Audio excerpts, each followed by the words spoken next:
PKR தலைமை பொறுப்புகளுக்கான தேர்தலில் தோல்வி அடைந்த பொருளாதார அமைச்சர் டதஸ்ரீ ரவிசி ரம்லியும், இயற்கை வளம் மற்றும் சுற்றுச்சூழல் நிலைத்தன்மை அமைச்சர் நிக் நஸ்மி நிக் அமாட் இருவரும் அமைச்சர் பதவியில் இருந்து விலகி இருக்கும் நிலையில், சம்பந்தப்பட்ட அமைச்சுகளை வழிநடத்த புதிய அமைச்சர்கள் யார் எனும் கேள்வியும் மக்களிடையே எழுந்துள்ளது.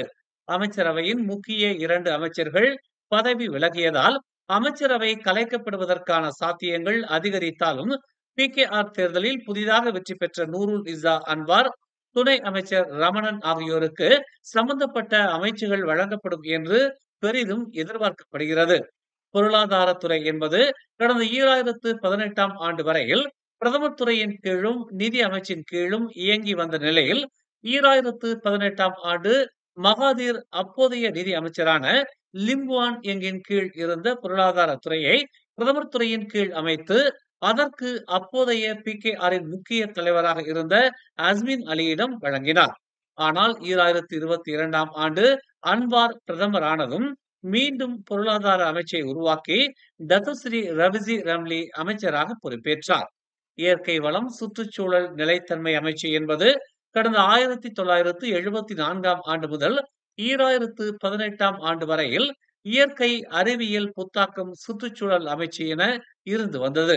2018ஆம் ஆண்டு மகாதீர் பிரதமரானதும் ஒரே அமைச்சு 3 அமைச்சுகளாக பிரிக்கப்பட்டு புதிய 3 அமைச்சர்கள் நியமிக்கப்பட்டனர். இயற்கை வளம் சுற்றுச்சூழல் நிலைத்தன்மை அமைச்சு உருவாக்கப்பட்டதும் மாநில அரசுகள் கடுமையான எதிர்ப்புகளை பதிவு செய்தன. இயற்கை கனிம வளங்கள் மாநில அரசின் கட்டுப்பாட்டில் இருப்பதால் 2018ஆம் ஆண்டு எதிர்க்கட்சியாக இருந்த பரிசான் ஆளும் மாநிலங்கள் கடுமையான எதிர்ப்புகளை பதிவு செய்தன. இந்த எதிர்ப்பு தற்போது வரைக்கும் நீள்கிறது. இதனால் சம்பந்தப்பட்ட 2 அமைச்சும் மீண்டும் பழைய நிலைக்கு பிரதமர் துறைக்கும் அறிவியல் தொழில்நுட்ப புத்தாக்க அமைச்சிற்கும் திரும்பும் என்று எதிர்பார்க்கப்படுகிறது. கட்டுப்பாட்டை இழந்த லாரி மற்றொரு ட்ரெய்லர் லாரியை மோதி விபத்துக்குள்ளானதில் லாரி ஓட்டுநர் சம்பவ இடத்திலேயே உயிரிழந்தார். இன்று அதிகாலை 2:50 மணிக்கு WCE மேற்கு கடற்கரை நெடுஞ்சாலையின் தைப்பிங் அருகில் இந்த விபத்து நிகழ்ந்ததாக பேரா மாநில மீட்புத்துறை உதவி இயக்குனர் சபாரோட்ஜி நோர் அமாட் தெரிவித்தார். விபத்து குறித்தான தகவல் கிடைத்ததும் 10 நிமிடங்களில் 5 மீட்புத்துறை அதிகாரிகள் சம்பவ இடத்திற்கு விரைந்ததாக அவர் கூறினார். விபத்துக்குள்ளான 2 லாரிகளுக்கு இடையில் சிக்கிய 37 வயது ஓட்டுநர் சம்பவ இடத்திலேயே உயிரிழந்ததை சுகாதாரத்துறை அதிகாரிகள் உறுதிப்படுத்திய நிலையில், மற்றொரு லாரியின் ஓட்டுநர் காயங்கள் இன்றி தப்பியதாக சபாரோட்ஜி நோர் அமாட் தெரிவித்தார். உயிரிழந்த 37 வயது லாரி ஓட்டுநரின் உடல் பிரேத பரிசோதனைக்காக தைப்பிங் பொது மருத்துவமனையில் அனுமதிக்கப்பட்டிருப்பதாகவும், விபத்து ஏற்பட்டதற்கான காரணத்தை விசாரித்து வருவதாகவும் சபாரோட்ஜி நோர் அமாட் கூறினார். மாரானில் உள்ள கம்போங் பாயா பாசிர் ஆற்றிலிருந்து அழுகிய நிலையில் ஆடவர் ஒருவரின் சடலம் மீட்கப்பட்டது. அடையாளம் தெரியாத அளவிற்கு சடலம் அழுகி இருந்தாலும் முதற்கட்ட விசாரணையில் அது 58 வயது உள்ளூர் ஆடவரின் சடலம் என கண்டறியப்பட்டிருப்பதாக பகாங் மாநில மீட்புத்துறை செய்தி தொடர்பாளர் தெரிவித்தார். கம்போங் பாயாபாசிர் ஆற்றின் மணல் திட்டுகளின் குழாய் அருகில் இச்சடலம் மீட்கப்பட்டதாக அவர் உறுதிப்படுத்தினார். பிற்பகல் 3 மணி அளவில் கம்போங் பாயாபாசிர் ஆற்றில் மீன்பிடித்துக் கொண்டிருந்த மீனவர்கள் ஆற்றில் சடலம் மிதப்பதாக தகவல் தெரிவித்ததை அடுத்து சம்பவ இடத்திற்கு 7 மீட்புத்துறை அதிகாரிகள் விரைந்ததாகவும், சம்பந்தப்பட்ட ஆடவரின் சடலத்தை மீட்டு பிரேத பரிசோதனைக்காக தெங்கு அம்புவான் அப்சான் மருத்துவமனைக்கு கொண்டு சென்றதாகவும் மாரான் மாவட்ட காவல்துறை தலைவர் ஓங் கிம் வாய் தெரிவித்தார்.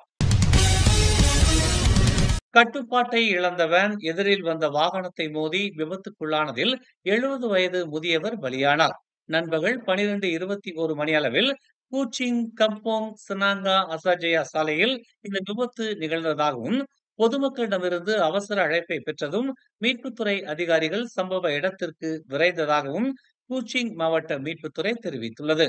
வேன் ஓட்டுநரான 70 வயது அப்துல் முத்தாங் எனும் முதியவர் சம்பவ இடத்திலேயே உயிரிழந்ததை சுகாதார அதிகாரிகள் உறுதிப்படுத்தினர். விபத்தில் சிக்கிய மற்றொரு வாகனத்தில் இருந்த மூவர் சிராய்ப்பு காயங்களுடன் தப்பியதாகவும், பாதிக்கப்பட்ட மூவரும் சாடோங்ஜியா மருத்துவமனையில் சிகிச்சை பெற்று வருவதாகவும் தெரிவிக்கப்பட்டுள்ளது. முன்னாள் பிரதமர் நஜீப் ரசாக் தொடர்பான வீட்டுக்காவல் தொடர்பான கூடுதல் உத்தரவு இருப்பதை உறுதிப்படுத்த தனிநபர்கள் மற்றும் நிறுவனங்களுக்கு குறைந்தது 7 கடிதங்களை அனுப்பியதாக நஜீப்பின் வழக்கறிஞர் சஃபி அப்துல்லா இன்று தெரிவித்துள்ளார். தமது கடிதங்களுக்கு எந்த தரப்பினரும் பதிலளிக்கவில்லை என்றும் அவற்றை பெற்றதை ஒப்புக்கொள்ளவில்லை என்றும் அவர் கூறினார். சட்டத்துறை முன்னாள் தலைவர் அமாத் தருருடின் சலே, உள்துறை அமைச்சர் சைஃபுடின் நசத்தியோன் இஸ்மாயில், சட்டம் மற்றும் நிறுவன சீர்திருத்த அமைச்சர் அசாலினா ஒஸ்மான் ஜைட், சிறைச்சாலை ஆணையர் மற்றும் அரசாங்கத்திற்கும் கடிதங்களை அனுப்பி உள்ளதாக அவர் கூறினார்.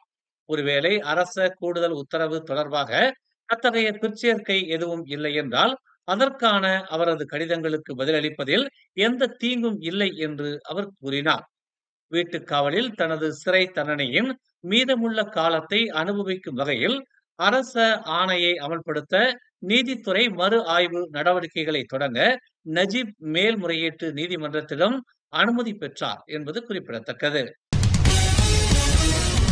ரபிசி ரம்லி மற்றும் நிக் நஸ்மி ஆகியோர் அமைச்சரவையில் இருந்து ராஜினாமா செய்ய எடுத்த முடிவு ஒரு கொள்கை ரீதியான நடவடிக்கை என்றும் இது மதிக்கப்பட வேண்டும் என்றும் துணை பிரதமர் அஹ்மத் ஜாகித் ஹமீடி கேட்டுக் கொண்டுள்ளார்.